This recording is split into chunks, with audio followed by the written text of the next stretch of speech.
there's a joy called smoking drugs.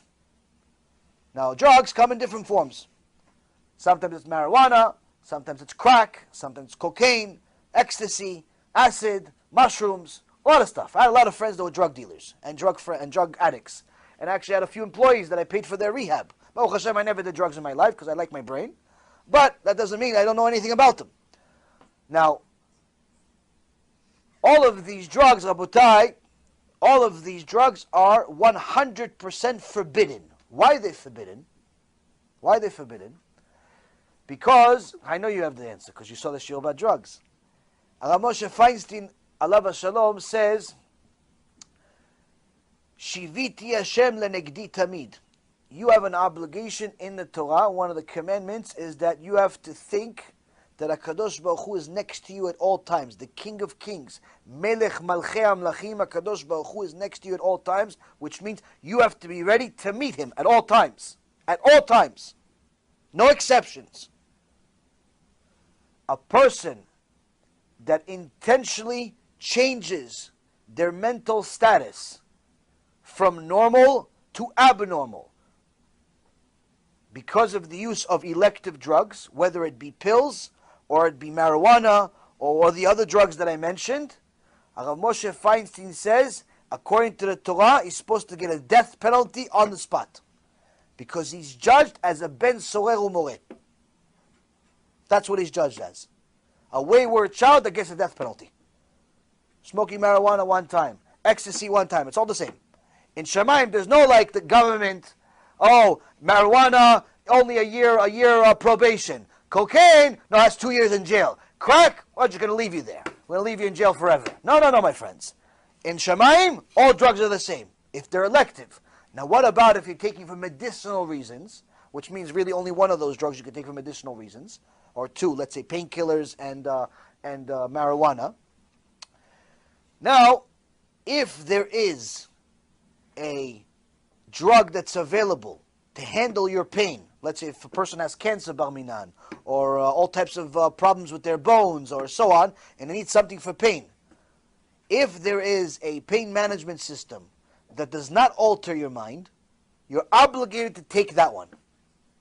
But if that one doesn't work for you, simply it doesn't work, your body doesn't react to it, then you are allowed to try the other ones like marijuana and the pills and so on. But if there is one that is that doesn't alter your mind, you're obligated to use that one.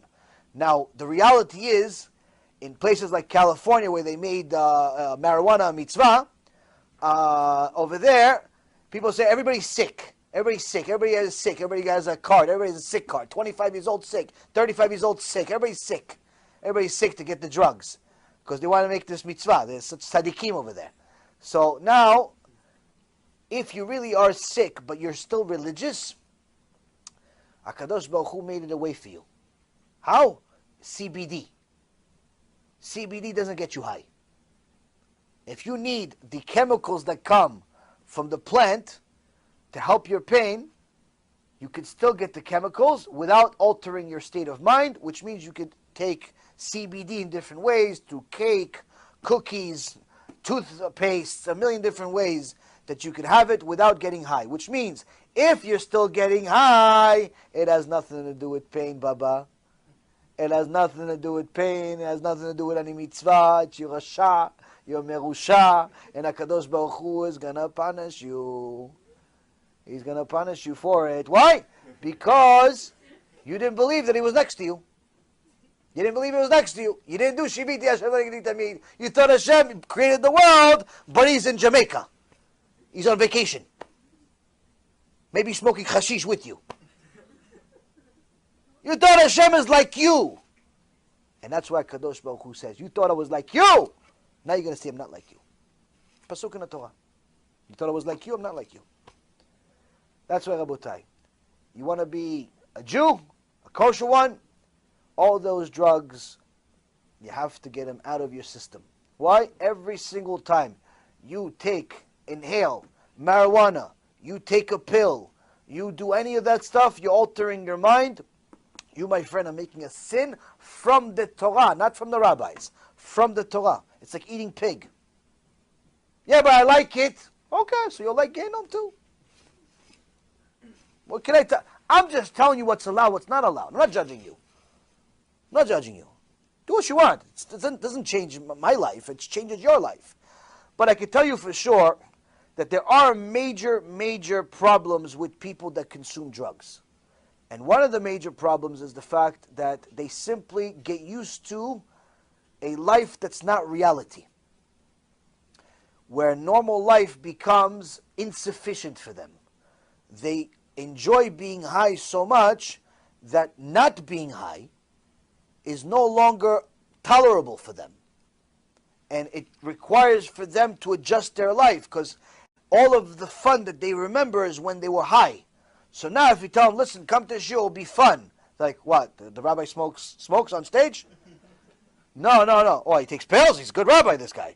No pills. Why? He does lines while he's giving us shiur Torah? No, there's no drugs, chamor. There's no drugs. Shiur Torah, your neshama will be elevated from the shiur Torah. The guy's like, I'm going to have fun like that, just listening to shiur Torah for 2 hours? How could that be fun?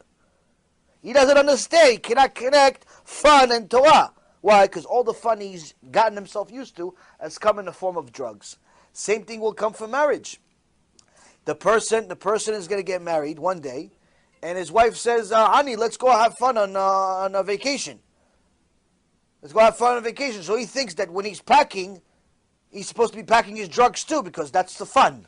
So when he gets arrested at the airport and goes to jail for 10 years, and he can't see his kids anymore, it's like, well, I was just having fun. Okay, have fun, no problem. Have fun with Steve and Jose in cell number 8. So everybody knows drugs are not good. You don't have to be a genius. No drug addict in the world will ever tell you, I made the right decision by starting to smoke pot. No drug addict in the world will ever tell you that he thought he was going to become a drug addict. No drug addict ever thought for a second that it's possible for him to become a drug addict. But guess what? They all did. And they all started just like the average person. Smoking a cigarette, a little pipe, a little weed, a little this, a little that. Before you know it, they're going like this every day. Junkies. Complete junkies. And they cannot live without it.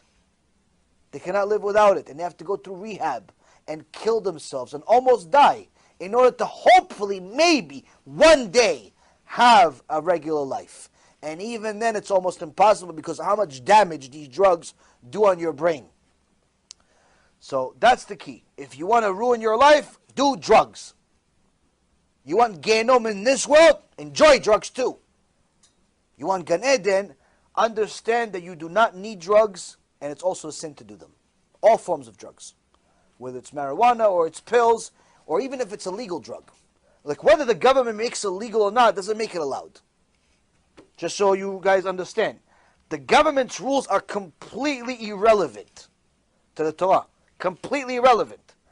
If the government's rules agree with the Torah, good. If the government's rules contradict the Torah, we're not allowed to listen to the government's rules. You're not allowed to violate the Torah for the sake of government. Like if the government said you're allowed to kill once a year, you're still not allowed to kill. Why? Torah says you're not allowed to kill. So even if the government says you're allowed to smoke drugs and inhale them and eat them and whatever you want, put them in your eyes for all I care. They tell you to do that, you're still forbidden. Why? It alters your state of mind and it puts you in a status of someone that deserves a death penalty. Hashem doesn't want to kill his kids. Why are you putting him in that position?